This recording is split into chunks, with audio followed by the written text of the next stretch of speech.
Graça e paz, meus irmãos, estamos aqui em mais um Momento de Fé com Manuel Costa. Eu venho trazer a palavra de Deus até a sua vida e te pergunto, o que é a luz antes do sol? O que brilhou no primeiro dia não era físico, era manifestação do reino. A separação da luz e das trevas revela mais do que os olhos enxergam. No princípio, antes do sol nascer, a luz já havia sido pronunciada e não era a luz como nós conhecemos. Não era o calor de estrelas nem centelha física. Era algo que o mundo moderno não compreende porque foi a primeira manifestação do reino. Em Gênesis 1:3 está escrito: "E disse o Criador, haja luz, e houve luz." Mas o sol só foi criado no quarto dia, então que luz era essa? Essa é a pergunta que derruba os tronos do naturalismo e abre portais no entendimento dos selados. A luz do primeiro dia não dependia de corpos celestes. Ela não era emitida por fontes materiais, nem precisava ser sustentada por sistemas cósmicos. Era ela luz da ordem divina, a vibração da palavra liberada, a presença do reino em sua forma pura. Calma que eu vou explicar. O texto continua. "E viu o Criador que a luz era boa, e fez separação entre luz e as trevas." Mas como havia trevas, se nada ainda havia sido criado? Porque essa separação não era física. Era dimensional. A palavra estava delimitando dois reinos, o da origem e o da ruptura. E quando a luz foi liberada, não foi apenas uma claridade, foi um juízo. Onde ela tocava, a ordem se estabelecia. Onde não tocava, as trevas crescia e começava a se estruturar como oposição à luz. E foi neste momento que a realidade começou a se separar. Antes de qualquer criatura, antes de qualquer forma, antes mesmo do tempo como nós o conhecemos, a luz foi liberada como testemunha da palavra. Ela registrou a obediência do princípio e também a primeira resistência à vontade do Criador. Essa luz não era neutra, ela era viva e continua vibrando em cada palavra verdadeira, em cada coração verdadeiro, em cada selo ativado. Essa luz é a verdade que Jesus falou: "E conhecereis a verdade e sereis libertos." E é por isso que alguns, ao ouvirem a verdade, sentem-se como uma luz antiga os tivesse encontrado. Essa luz é o entendimento da palavra, é a revelação da palavra. Porque essa luz não se apagou. Ela ainda divide, ela ainda expõe, ela ainda revela.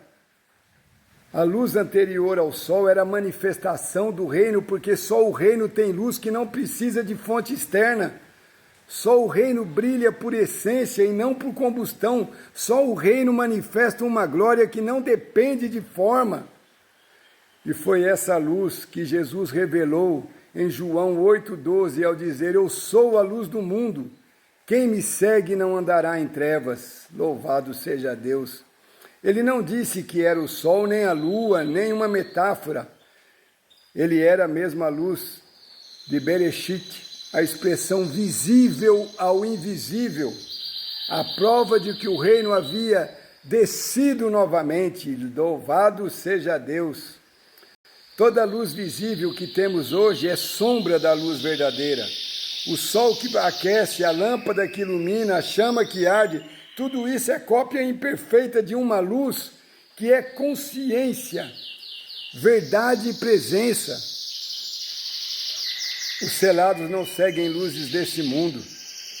Eles não são guiados por aquela luz anterior. Eles são guiados, Eles são guiados por aquela luz anterior a todas as luzes. Porque essa luz é som, é palavra, é verdade em forma pura, é o eco da vontade de Deus antes mesmo da matéria existir. E por que isso importa agora? Porque os dias que se aproximam serão dias em que o sol falhará. mas a luz da origem vai sustentar aqueles que têm dado ouvido à palavra de Deus. Quando o mundo for coberto por trevas, não físicas, mas espirituais, a única separação será a mesma que houve no primeiro dia. Quem carrega a luz do reino e quem foi moldado pelas trevas. A luz, antes do sol, ainda divide. Ela não é sentimento, não é religião, não é performance, é uma assinatura vibracional do Criador. E os que a carregam brilham mesmo em silêncio. Há uma geração que caminha sem fama, sem trono, sem prestígio, mas cada passo seu é guiado por algo que acontece, antecede o mundo. São os filhos da luz interior, os que se lembram do que viram antes de descer e os que reconhecem o som que o moldou no princípio. Eles não carregam argumento, carregam luz, luz que divide, luz que separa, luz que revela, luz que se queima sem consumir como a sarça, luz que se surra como o silêncio, luz que pulsa como o som do nome não corrompido. Essa luz tem que existir dentro do cristão, tem que estar na sua vida, tem que estar partilhando dos seus momentos, tem que estar acompanhando o seu crescimento, a sua evolução. Você conhece essa luz dentro de você? Ou a tua alma ainda busca claridade no lugar errado? Pense sobre isso. Vamos orar? Pai querido, Pai amado, receba nosso louvor, nossa adoração nesta manhã. Gratidão por esta palavra maravilhosa que vem nos mostrar o que é a luz verdadeira, a luz em que Deus disse haja luz, o reino de Deus aqui na terra. Obrigado por nos envolver nesse reino, por trazer à tona a Tua palavra, a autenticidade, Pai, a vivacidade, a espiritualidade sobre as nossas vidas. Aleluia. Obrigado, Senhor, por compartilhar conosco um ensinamento tão brilhante, por fazer das nossas vidas um sentido especial, por nos dar esperança de um futuro onde não haverá a luz terrena, mas haverá a luz do reino sobre as nossas vidas. Abençoe, Pai, cada pessoa que teve o entendimento dessa palavra e ajude aqueles que não entenderam, Pai, a viver essa luz maravilhosa que provém do Senhor para as nossas vidas. Abençoe cada ser humano que está passando por dificuldade neste dia, cada pessoa que está com problema familiar, um problema de doença, Senhor, na família, falta de recursos, meu Pai, falta de provisão. Tende misericórdia, Pai, daqueles que te acompanham e não conseguem, Pai, obter êxito na vida espiritual, como assim o Senhor nos prometera, como o Senhor nos dera a oportunidade. Que haja vida em abundância na vida de cada um que tem ouvido esta palavra. Que o Senhor possa nos conectar diretamente com os céus e abençoar a vida de cada um. Em nome de Jesus. Amém. Paz, saúde e prosperidade. E até a próxima, se Deus assim nos permitir. Deixe o seu amém.